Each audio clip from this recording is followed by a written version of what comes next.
Comment cultiver le calme et la paix intérieure? Bienvenue à vous, Mathieu ici, content d'être en votre présence aujourd'hui. Vous allez bien en ce jour? Moi, ça va super. Alors, comment trouver le calme intérieur? C'est la question que l'on va élucider dans cette vidéo podcast. Alors, pour donner un peu de contexte dans quel monde on vit, eh bien, fort de constater que nous sommes dans un monde en constant changement. Beaucoup d'informations, on le voit avec Internet, il y a une charge d'informations assez importante.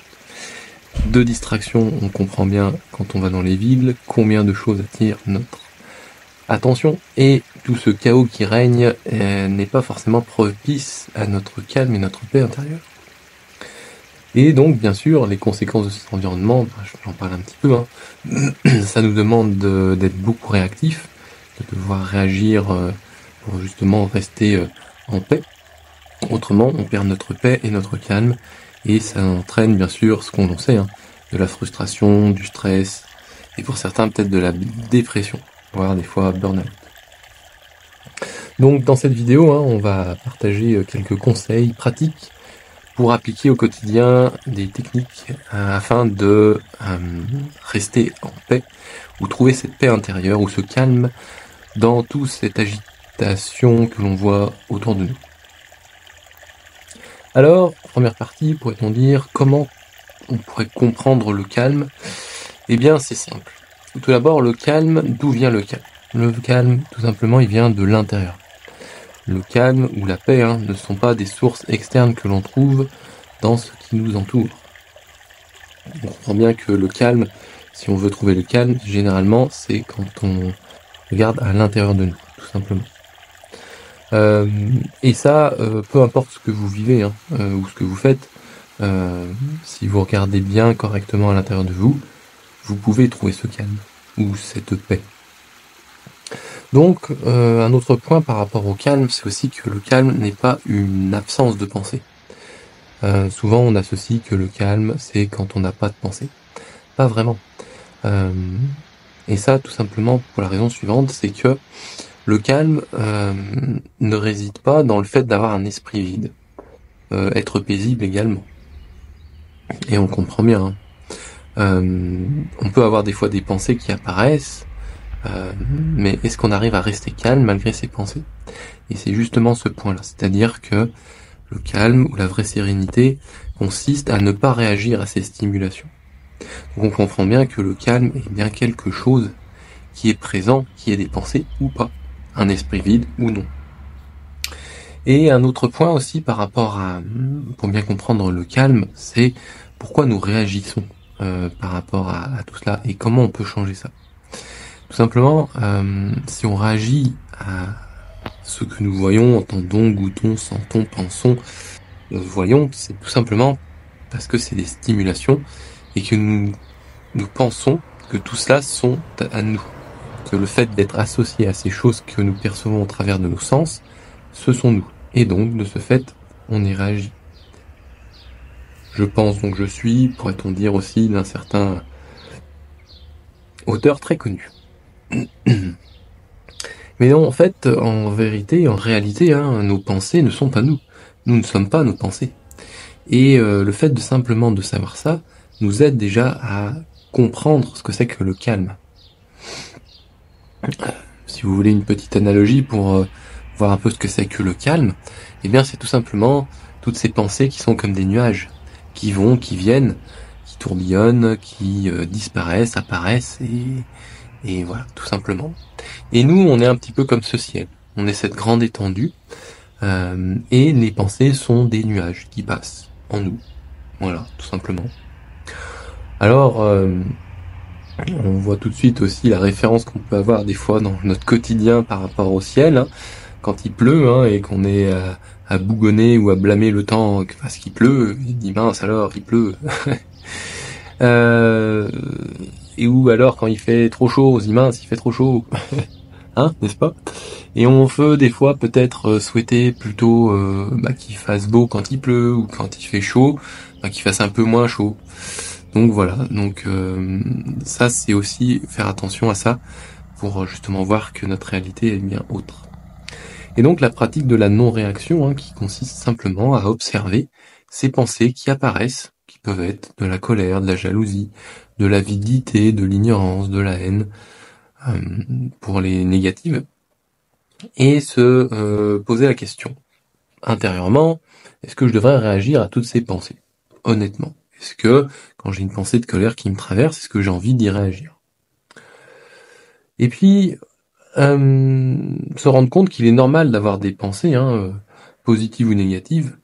Et dans les cas des pensées négatives, si on veut rester paisible, eh bien, choisir de ne pas y réagir, c'est une manière de justement gagner cette paix ou maintenir cette paix si on est déjà un peu en paix, voire de rester en paix si on est déjà bien en paix. Donc voilà un petit peu ce qu'on peut dire par rapport à ce que c'est que le calme, comment comprendre ce calme, qu'est-ce que ça signifie dans notre quotidien, ou la paix bien sûr. Donc un autre point qui peut être intéressant dans cette vidéo, ces podcasts, c'est des pratiques qui peuvent aider à cultiver le calme ou la paix en nous. Et un premier conseil qu'on pourrait recevoir, c'est celui-ci, ralentir ses mouvements corporels.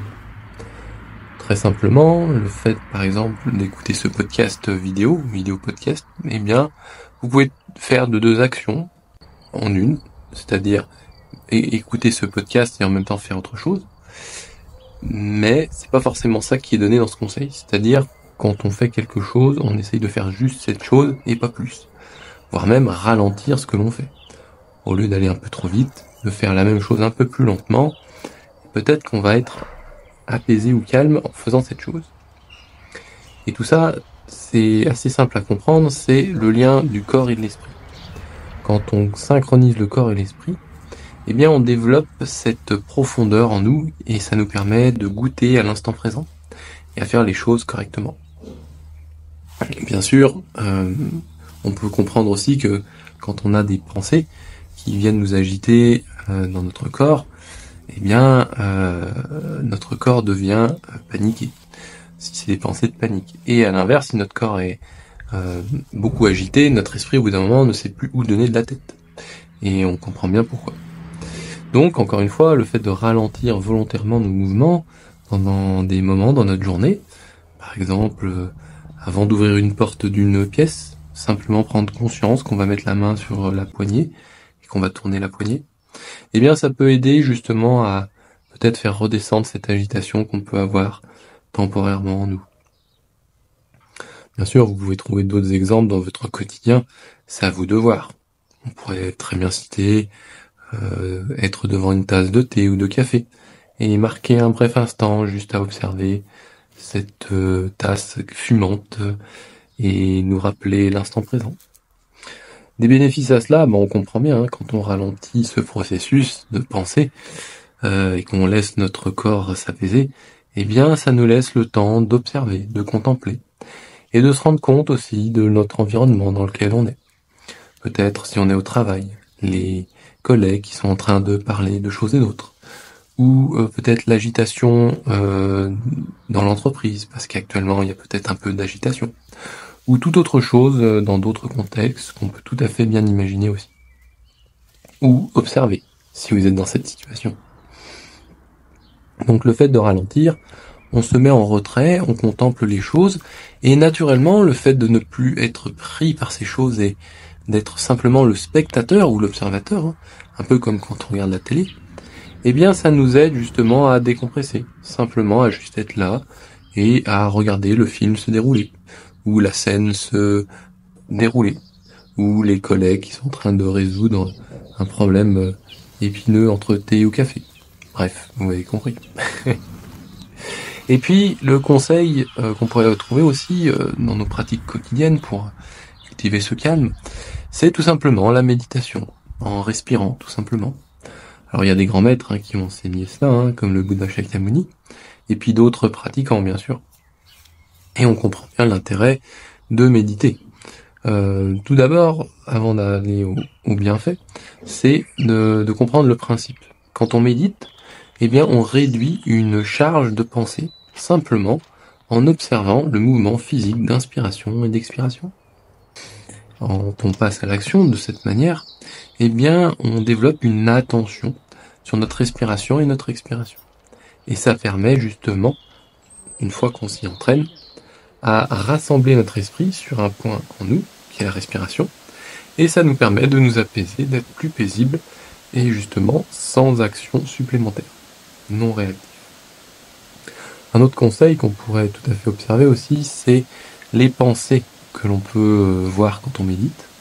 Simplement, on se pose, on observe les pensées qui apparaissent et disparaissent dans notre esprit. On comprend bien aussi ce que ça peut représenter dans une circulation de voiture, quand on est pris dans la circulation et quand on arrive à un feu rouge. Et c'est étrange comment on peut redescendre un peu cette pression quand on arrive au feu rouge. Suivant comment on est agité, on aura peut-être tendance à vouloir vite réaccélérer. Ou au contraire, quand un feu rouge apparaît, on peut simplement se dire « Ah, enfin, une petite pause dans ma journée pour juste être tranquille et méditer ». Vous voyez aussi peut-être les voitures, les motos, les bus passer, surtout quand c'est dans l'autre sens. On comprend bien effectivement quand nous on est au feu rouge, les autres qui passent et on veut juste observer un instant. Pareil, on ne les juge pas, on les laisse simplement passer. On ne les retient pas non plus. Toutes ces petites voitures et tous ces gens qui vont ici ou là. Et bien c'est pareil pour nos pensées. On peut être comme ces véhicules, ou plutôt celui qui regarde les véhicules passer. Ces pensées, on les laisse passer, on les observe. Voilà, donc laissez passer les pensées sans être les pensées. Observez-les simplement. Et vous verrez le bénéfice à cela, hein, le fait de ne pas vous y associer. Eh bien, vous n'êtes plus dans ces énergies que ces pensées sont. Et pour peu que ce soit des pensées d'agitation, eh bien, vous n'êtes plus agité, tout simplement. Donc, on pourrait conclure en fait dans cette petite vidéo podcast, tout simplement que ce calme intérieur, en fait, il est, comme c'est dit, hein, à l'intérieur de nous. Il n'est pas autre part qu'en nous. Et à ne pas réagir à nos pensées, eh bien, c'est ne pas s'y associer et donc garder un peu ce calme intérieur. Des pratiques qu'on a vues, hein, ralentir le corps, méditer, simplement sur la respiration, observer nos pensées, eh bien, ça aide simplement à rester calme et détendu, apaisé, tranquille. Alors un petit encouragement que je pourrais vous donner ici, c'est de pratiquer un petit peu ces conseils que je vous donne ici dans cette vidéo podcast. Voilà, alors je vous souhaite le meilleur, que vous réalisiez cet apaisement en vous, que vous soyez heureux, que vous profitiez de tous ces moments paisibles et que cela dure le plus longtemps possible pour vous. Voilà, merci à vous de m'avoir écouté. Je vous souhaite de passer une bonne journée et encore profitez bien de tous ces moments que vous arrivez à cultiver, qui sont de la paix et de la joie ici-bas. Salut!